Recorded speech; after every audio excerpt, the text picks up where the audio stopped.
CNBC आवाज का morning panel भी रेडी हो रहा है, कुछ देर में बातचीत की शुरुआत करेंगे, लेकिन पहले आज फ्राइडे के बिग स्टॉक्स, कौन कौन से स्टॉक्स रडार पे आज? देखिए, सबसे पहला तो दो स्टॉक्स जो बट ऑब्वियस हैं, उसमें मैं शुरुआत कर रहा हूँ जी एंटरटेनमेंट के साथ। आज जी एंटरटेनमेंट को मैं डार्क ग्रीन ले रहा हूँ।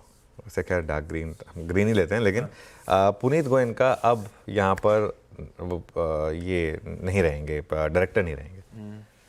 अच्छा, क्या है, एजीएम में फाइनली इनका रिजेक्शन आ गया। 50.4% शेयर होल्डर्स ने अगेंस्ट में वोट डाला है, 49.5% शेयर होल्डर्स ने इनके फेवर में वोट डाला है। अभी के लिए पुनीत जी सीईओ हैं जी के, और ये जो बोर्ड है, इसी बोर्ड ने इनको सीईओ बनाया, लेकिन अब ये बोर्ड में है ही नहीं। तो बोर्ड अगर चाहे तो अब इनको हटा सकता है from the CEO position also. Subhash ji की और पुनीत जी की शेयर होल्डिंग हम सब जानती हैं कितनी आ चुकी है जी एंटरटेनमेंट में। सोनी की कंडीशन यही थी कि जब तक आप होंगे तब तक तो हम वो डील नहीं करेंगे। और अब क्या बोर्ड फाइनली एक डिसीजन लेगा कि नहीं, बस अब हमको मूव ऑन करना है। मार्केट इस तरीके से देखेगा इसको। मुझे लग रहा है इसको आज मार्केट पॉजिटिव लेगा, नेगेटिव नहीं लेगा, इसको मार्केट पॉजिटिव लेगा। और मुझे लग रहा है कि आज ये स्टॉक तेज़ी के साथ शुरुआत करेगा। शेयर होल्डर एक्टिविज्म की भी एक सेंस है, प्लस फ्रैंकली ना 100-120 रुपये में जी में जाने के लिए कुछ नहीं है। ये एक ऐसा स्टॉक है जो 600-700 रुपये का हाई हुआ करता था जिसका, और अगर आप वैल्यूएशन के हिसाब से देखेंगे, इंडिया की अभी भी सबसे बड़ी मीडिया कंपनी है जो आपको इस भाव पे मिल रही है। तो उस हिसाब से ये टेक ओवर कैंडिडेट है। इवेंचुअली इसका टेक ओवर होगा।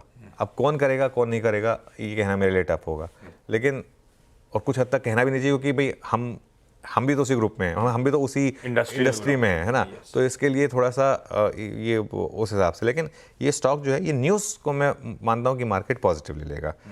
बीएससी को मैं ग्रीन में लेके चल रहा हूँ आज। बीएससी ने एक बहुत, जैसे कहते हैं ना, वो क्यूट चीज़ की। बीएससी ने अपनी एक्सपायरीज को अब ट्यूसडे को कर दिया। जो उनकी फ्राइडे की होती थी ना, वो ट्यूसडे को लेकर आ गए वो। और बैंकेक्स की मंथली एक्सपायरी भी अब उन्होंने ट्यूसडे को कर दी है, जो पहले मंडे को होती थी। तो बैंक निफ्टी की वेंसडे को होती है, बैंकेक्स की एक दिन पहले कर दी है।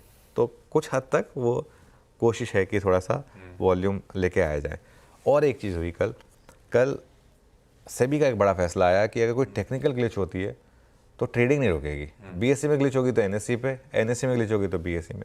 वो दोनों के लिए पॉजिटिव है। तो उस हिसाब से, क्योंकि दोनों के वॉल्यूम बढ़ेंगे, आज से स्टॉक एफएनओ में भी ट्रेडिंग के लिए अवेलेबल होगा इसके लिए। तो ये हो गए दो स्टॉक्स को मैं रेड में लेके चल रहा हूँ। पहला है जोमैटो, प्योरली इसलिए कि आज से एफएनओ में आ रहा है ये, और बहुत लोगों का एक मन था ना कि बस एक बार आए एफएनओ में, फिर हम इसको शॉर्ट करेंगे। तो ये इसलिए मैं इसको सिर्फ रेड में ले रहा हूँ, और कोई मेरा रीज़न नहीं है।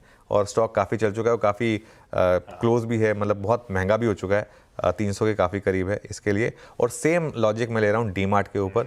डीमार्ट पे भी बहुत लोगों का मन था कि बस एक बार एफएनओ में आए, फिर हम इसको शॉर्ट करेंगे। अच्छा, ये सारे के सारे स्टॉक्स ना ऑलरेडी प्री पोजीशन है रैली के लिए। मतलब पिछले एक हफ्ते का अगर आप चार्ट देखेंगे, सारे के सारे स्टॉक्स चले एफएनओ में एंट्री। तो आज हो सकता है कि एंट्री हो और स्वागत जो है इनका वो पिटाई के साथ हो, एक्सेप्ट फॉर बीएससी। बीएससी में भी हो सकता है हायर लेवल पे सेलिंग आ जाए। वैसे ये मैं अभी ऐड कर रहा हूँ क्योंकि बीएससी भी एफएनओ में आ रहा है इसके लिए, और काफ़ी समय से इंतजार था ये 2-3 स्टॉक्स का एफएनओ में आने का। ये लीजिए भाई साहब, 4 बेहतरीन बिग स्टॉक्स आज के। जी एंटरटेनमेंट एंटरप्राइजेस, खास तौर पे इसको रडार पे रखिएगा, बड़ा पॉजिटिव हो सकता है स्टॉक के लिहाज से। बॉम्बे स्टॉक एक्सचेंज यानी कि बीएसई जिस तरह से अपनी एक्सपायरीज वगैरह का शेड्यूलिंग बदली है, एग्रेशन जो दिखा रहे हैं वो पॉजिटिव है।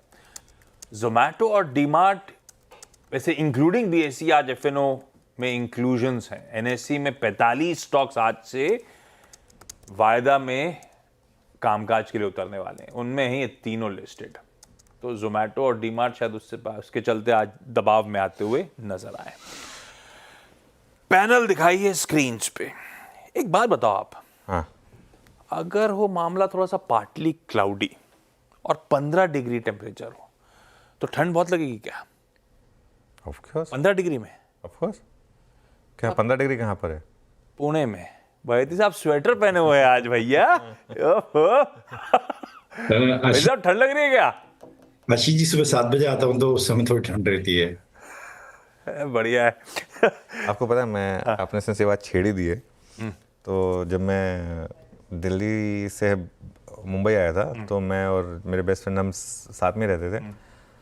हमको तो आदत है सुबह सुबह ऑफिस पहुंच जाने की, है ना। तो और हम तो अपनी बाइक लेके आए थे उस समय, क्योंकि और तो कोई अफोर्ड कर नहीं सकते थे। अच्छा, हम ऐसे लोग जिन्होंने दिल्ली की कड़ाके की ठंड पूरी ऑब्जर्व करी हुई है, सब कुछ करी हुई है, तो हम अपनी बाइक लेके आए। उसके बाद सितंबर में हम आए थे यहाँ पे, तो ठीक है, सितंबर अक्टूबर नवंबर तक तो ठीक था। फिर दिसंबर में भी मैं तो अपना सुबह बाइक निकाली, अपने टी शर्ट पहनी हुई है, सुबह 6 बजे निकलता था, बाइक पे किक मारी, स्टार्ट किया, बाहर निकला तो देखा कई लोग वो आग जला के हाथ सेक रहे थे। मैं को लगा कि यार ये मैं कहा, ये तो कश्मीर में होता है, हिमाचल में होता है, दिल्ली में होता है, यहाँ मतलब करने की क्या जरूरत है। यहाँ पे मंकी कैप भी पहनते हैं यहाँ पे भाई, सुबह सुबह लोग निकलते हैं। मैं तो आशीष मुंबई में आज भी, चाहे दिसंबर हो या जनवरी हो, आज भी ठंडे पानी से नहाता हूँ, क्योंकि मुझे ज़रूरत ही नहीं लगती गर्म पानी की। लेकिन खैर नहीं भाई, कोई देखो जो जिससे एक्सटम होता है ना, जो जहाँ रहता है उसको उसी हिसाब से उसकी बॉडी उस हिसाब से करती है ना रिएक्ट। और ऊपर से जब पैसा खर्च करके खरीद लिया है तो पहनना तो पड़ेगा साल में कभी ना कभी, तो पहन लेने का। चलिए आज के टॉप कॉल का स्टिंग प्ले आउट करिए भाई।